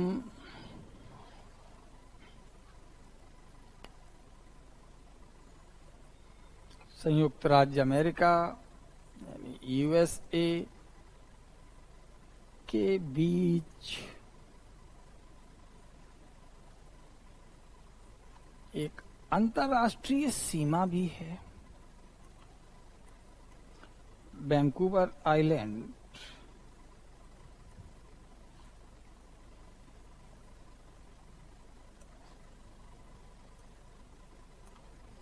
the part of Canada. That's why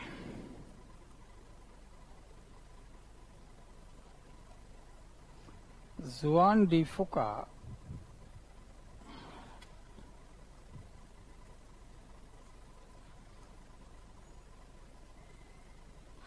becomes an international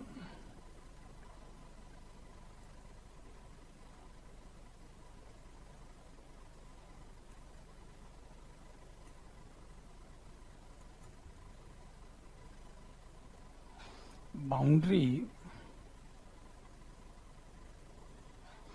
between Canada and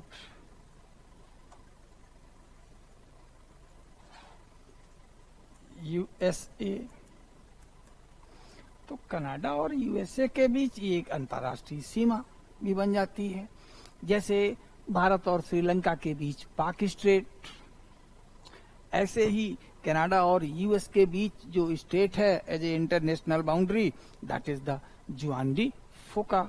हम लोग ऐसे इसे रिकॉल कर सकते हैं. तो almost all the state concerned with the North America we have discussed precisely why I am saying using the word precisely, because no significant fact has been ignored in this discussion. और इस पूरे बातचीत में notes बनाने में हम लोगों ने किसी भी महत्वपूर्ण तथ्य को नहीं छोड़ा है, केवल किसकी मदद ली है, एटलस की. और इस तरीके से जब लिख रहे हैं तो लगता है कि पूरे के पूरे नोट्स गाइड लिखती चली जा रही है. इसीलिए हम अपने स्टूडेंट से कहते हैं नेवर कॉपी टू एनीवन. किसी की नकल मत करो, किसी के नोट्स मत पढ़ो, किसी की गाइड मत पढ़ो. अपनी गाइड और नोट्स खुद बनाओ. सिर्फ आपको तरीका आना चाहिए. अब जब ओरिजिनल जगह से एटलस से देख करके आप ऑथेंटिक सोर्स से अपने फैक्ट और नोट बनाएंगे, लिखेंगे, तो गलतियां कम हो जाती है. कोई और देखेगा, कोई लिखेगा, कोई तीसरा टाइप करेगा. तो जितने हैंड्स बीच में बढ़ते जाएंगे उतने ही ह्यूमन एरर बढ़ती जाती है. जानबूझ करके कोई भी गलती नहीं करता.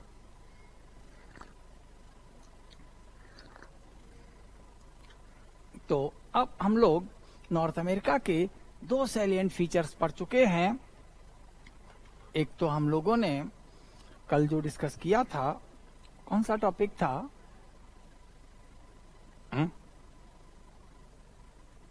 चलिए, याद आ गया, ठीक बात। तो ये रहा, आज हम लोगों ने स्टेट भी सभी डिस्कस कर लिए। अब बात आती है कि नॉर्थ अमेरिका के फिजियोग्राफिक डिवीजन्स कौन कौन से हैं, पूरे उत्तरी अमेरिका महाद्वीप में हमें कौन कौन सी चीजें दिखाई देती हैं।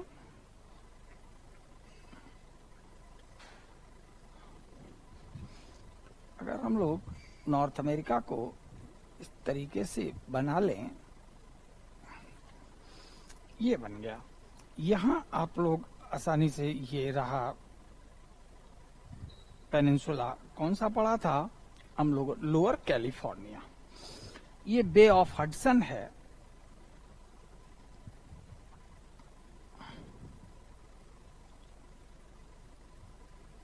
इस बे ऑफ हडसन को घेरे हुए अगर हम लोग यहां आ जाएं तो जरा मैप पर देखिएगा, लिखा होगा कैनेडियन सील्ड। कैनेडियन सील्ड, क्या नाम लिखा होगा, कैनेडियन सील्ड।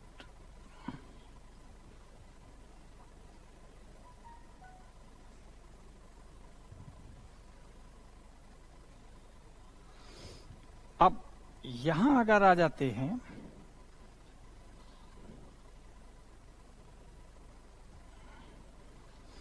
तो ये माउंटेन रेंजेस हैं,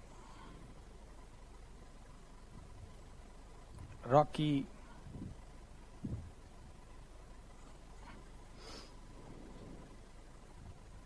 Brooks, Alaska, Coastal, Cascade, Sierra Madre, Sierra Nevada, Sierra Madre, ये सब। यहां भी रेंज है, प्लेट्यू वगैरह हैं, हिल्स हैं। यहाँ ये जो हिस्सा है, this is the great plain. यानी इस कॉन्टिनेंट के अगर हम फिजियोग्राफिक डिवीजन की बात करें तो जो यहाँ फिजियोग्राफिक डिवीजन्स हैं, भूआकृतिक जो क्षेत्र हैं, आकृतियों के आधार पर हमने यहाँ के प्रदेशों को पहचाना है। तो जब भौगोलिक प्रदेशों को हम उनके फीचर्स या आकृतियों के आधार पर चिन्हित करते हैं तो इन्हें हम भूआकृतिक प्रदेश कहते हैं। When the geographical regions are identified or declared on the basis of their morphology, then it is known as the physiographic region.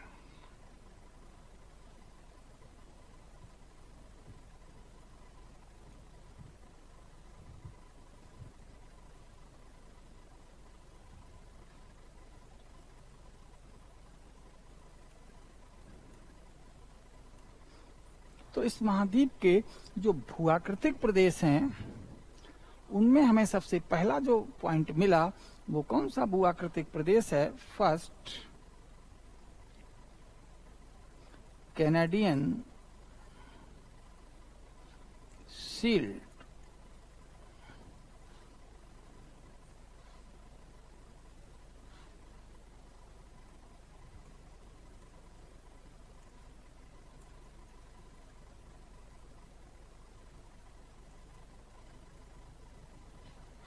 Second Great Plain, बृहत मैदान।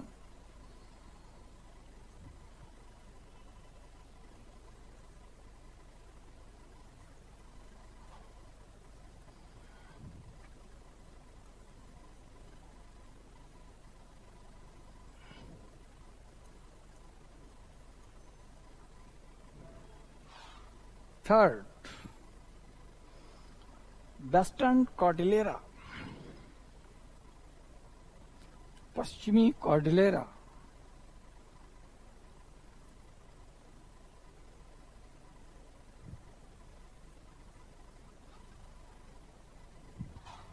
फोर्थ पूर्वी कॉर्डिलेरा।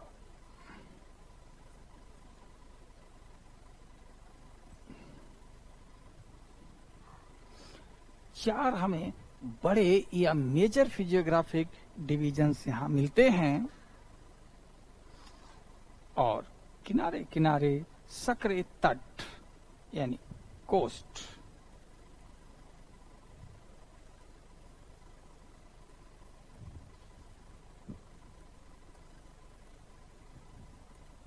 ये फिजियोग्राफिक डिवीजन है किसका? नॉर्थ अमेरिका का। तो इनमें पहला पॉइंट यही है कैनेडियन सील्ड, दूसरा है ये ग्रेट प्लेन, तीसरा है ये वेस्टर्न कॉर्डिलेरा, चौथा है ईस्टर्न कॉर्डिलेरा, और अब इसके किनारे किनारे जो बच गए हिस्से, दीज आर द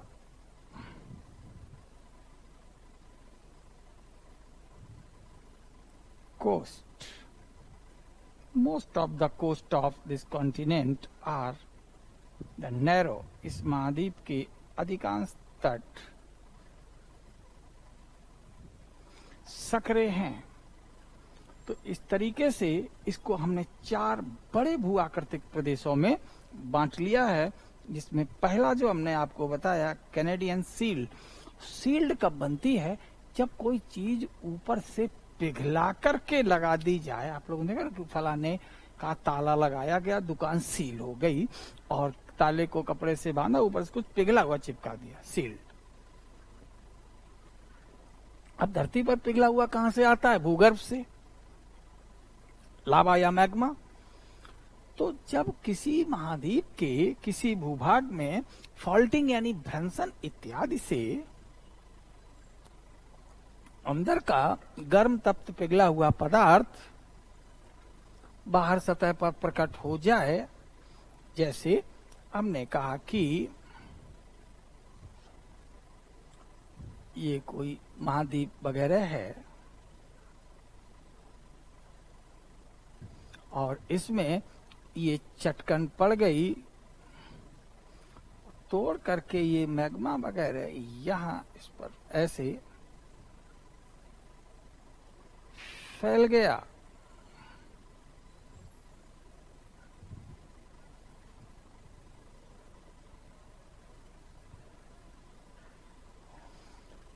तो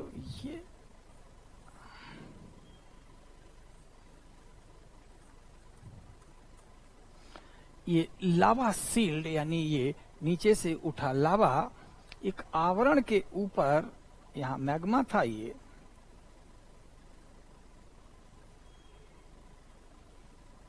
और यही मैग्मा जब सरफेस पर आ गया तो लावा, और लावा ने इसको ढक लिया है।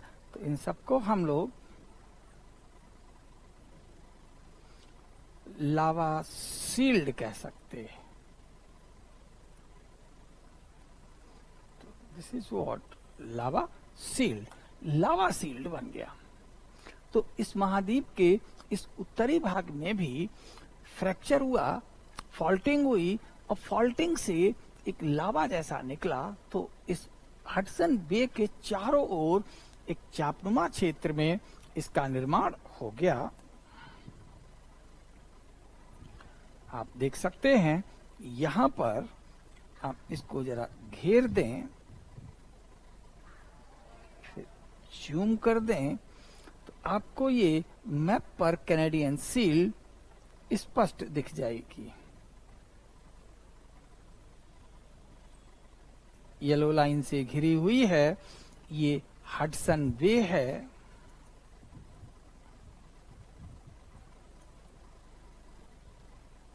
ये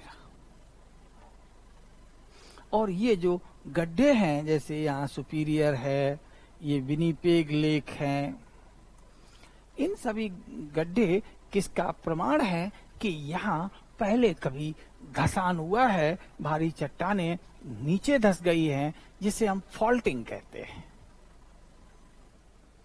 तो इन द डीप पास्ट, बहुत प्राचीन काल में इस महाद्वीप के उत्तरी भाग में भ्रंशन हुआ, और भ्रंशन के कारण लावा का निकास हुआ, और ये लावा झुके हुए क्षेत्र की ओर बह गया, जिससे कि हडसन की ओर लावा का आवरण युक्त जमीन बन गई। और इसी को हम आज कैनेडियन सील्ड के नाम से जानते हैं।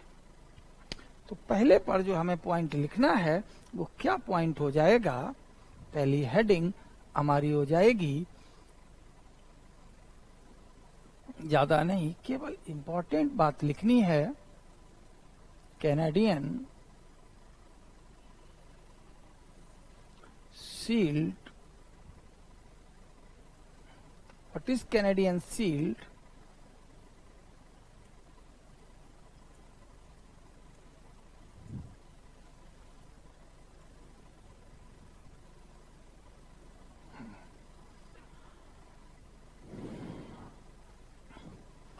यह महाद्वीप वही आपका उत्तरी अमेरिका, उत्तरी भाग में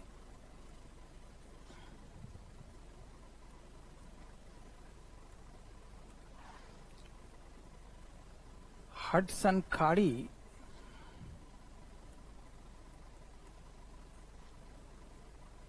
के चारों ओर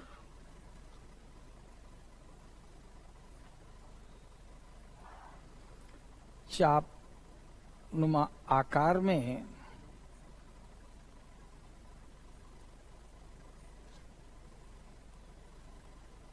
उपस्थित है।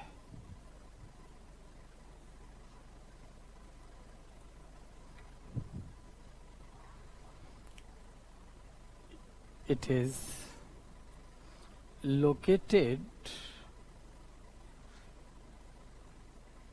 around Bay of Hudson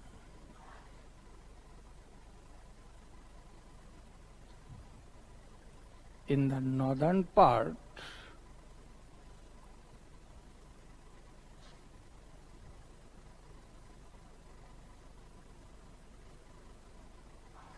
of the continent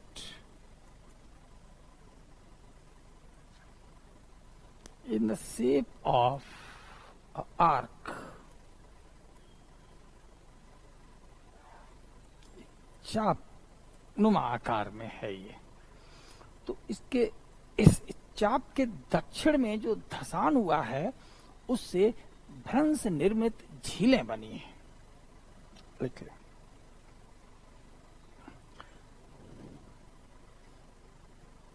Canadian sealed के दक्षिण में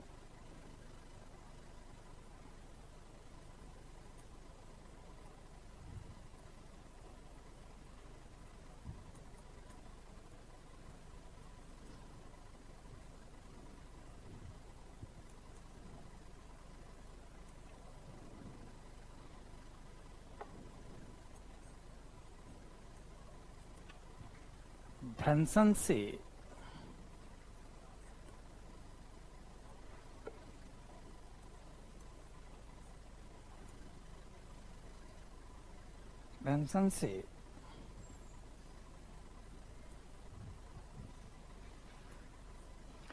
झीलों का निर्माण हुआ है।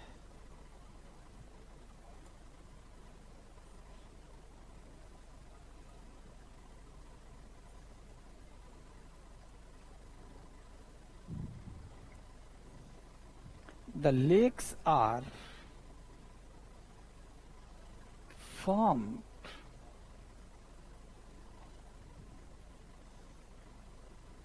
due to faulting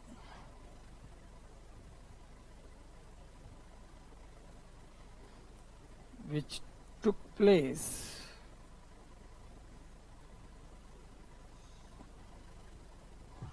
just southward,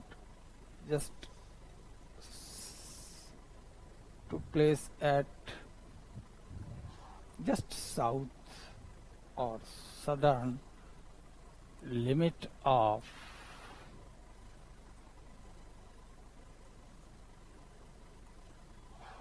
the Canadian Shield.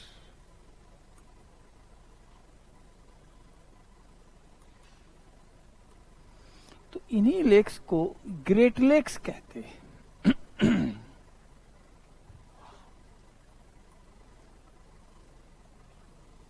इन झीलों को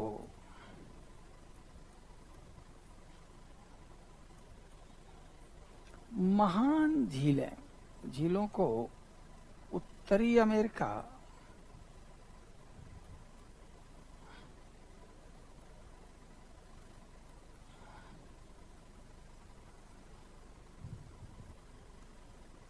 महाद्वीप की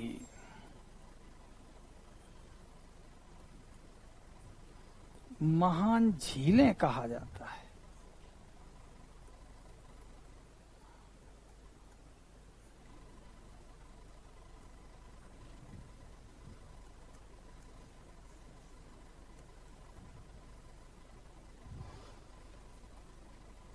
These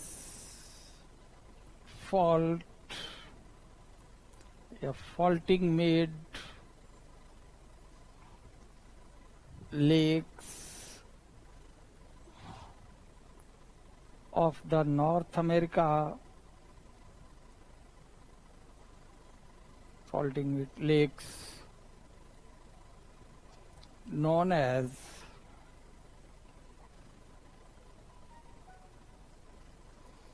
Great Lakes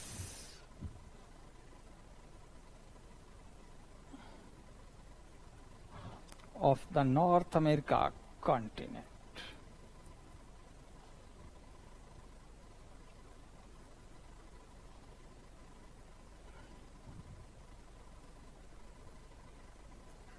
So, the topic for tomorrow, it has become very clear.